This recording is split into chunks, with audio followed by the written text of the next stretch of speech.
Hello everyone, Alistair Gold here. Yeah, we're back. Back for some Tottenham Hotspur chat. It's kind of been quite a quiet few days, which is why there's been a bit of a gap between it. I even managed to get away. Yeah, Lucas Bergvall. God, you notice him coming. That shock of bright blonde hair. I was saying this to Guesty earlier. When we report on games, sometimes there's moments like you go, like, who put in that ball? Who you're kind of trying to look and stuff. We'll know when Lucas Bergvall does, because he is going to stand out on the football pitch with that hair. It's it's very going to be his trademark, I think. It was interesting when there's a little on the video they put out. He rocked up in the car park and Postecoglou was there. A little kind of meeting, not meeting. That sounds weird, isn't it? Talking around like a table or something. A little chat in the just say playground or car park. I'm losing my mind now. That would be very weird. I mean, I know they're young signings, but that would be odd. I think I said car park. I don't know. It's been a long day. That's the trouble with recording videos at the end of a day. So there's this footage of Postecoglou and Bergvall having this little car park chat.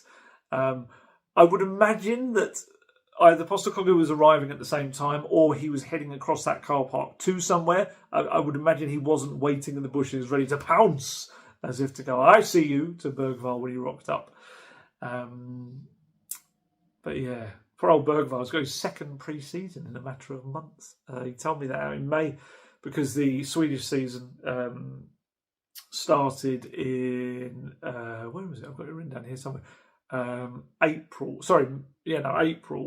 They have 3 to 4 months of pre-season from January to April. So he stopped pre-season in April, had a couple of months of league football in Sweden, and now he's got another one. But as he told me, I'm not going to complain. You know, he's got his move. Sonny's back in pre-season. Sonny came back on Monday, his birthday. Poor guy, 32 years old, and had to go straight into double sessions of training stuff.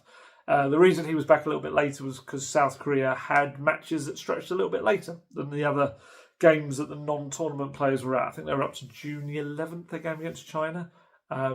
I watched the footage of Sonny leaving Incheon International Airport on Sunday. It's just amazing. We'll be there.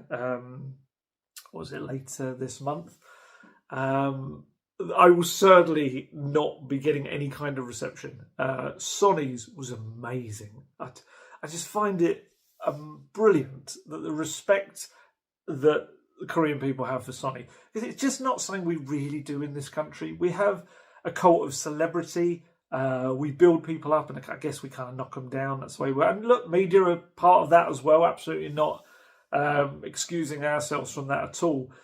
But in Korea, just this kind of respect they have for Sonny, and not only as a player, but I think how he represents the country abroad, and just, I guess that's the key thing. And they're so good at finding out when Spurs or Sonny are going anywhere, Korean people. I've found that certainly 2 years ago. They just seem to know everything. So many fans. I'm talking about thousands were turning up at places. Incredible.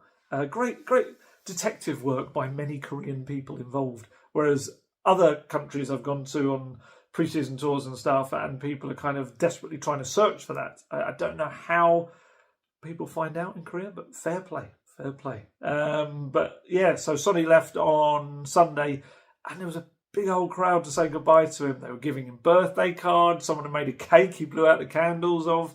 It was all very sweet. And I was saying this to Guesty as well earlier, that I love the juxtaposition of the way he is with the fans, and how good he is with them and how patient he is. And then he gets inserted straight back into kind of the laddish culture of the dressing room at Spurs and being part of the gang again. And it's funny seeing these two different sides to him. He almost seems like, I know he's the captain of Spurs and we've seen him be very mature and lead the team, but you also see him kind of just enjoying himself as like one of the boys, I suppose, in the dressing room. And it's you kind of, maybe it's just a moment to forget, I guess, the weight of responsibility that's on his shoulders as the captain of Spurs, captain of South Korea as well, and a national hero to boot. So so Sonny is back. Manor Solomon has been back in training as well, which is good. I'm sure they'll be being very cautious with him because obviously having the knee issue and the setback as well. But yes, are we allowed to cliche say it's like a new signing? I'm not going to, but you could if you wanted to at a push. And no, I'm not saying that's another signing Spurs have made this summer. Absolutely not. Troy Parrott hasn't been pictured yet in pre-season training. From what I understand, he has been at Hotspur Way though. He had been doing some rehabilitation work on a little injury picked up with Ireland last month.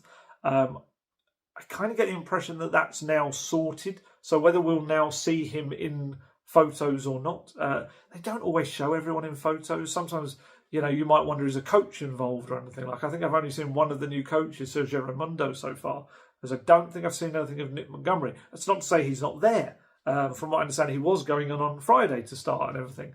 So it's just who they show. And I think it will be the same with players as well. With Troy, same as before, AZ Alkmaar seem to be the ones that want him the most and look like the most likely destination. But as of yet, have not been able to agree a deal. Who knows? By the time this is published, they may well have done that. But at this point, they hadn't. Who else? It's just weird seeing like the players who are just clearly not part of the plans back there, like Jed Spence, Sergio Reguilon.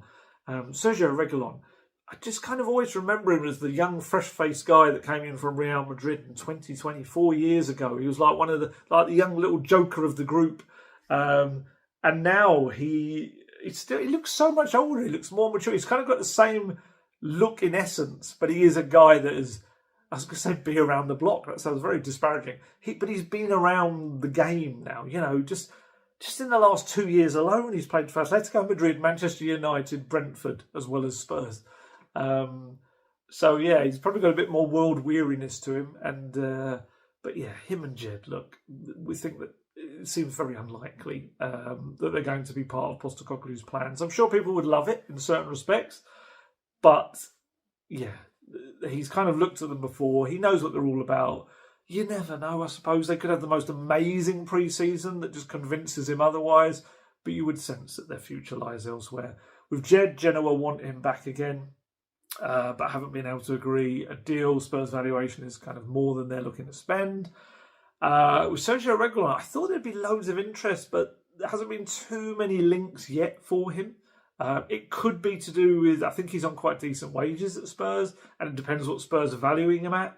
It all plays a part, I guess. But yeah, we'll find out kind of what happens with him in the weeks ahead. But I'd be shocked if he's at Spurs next season.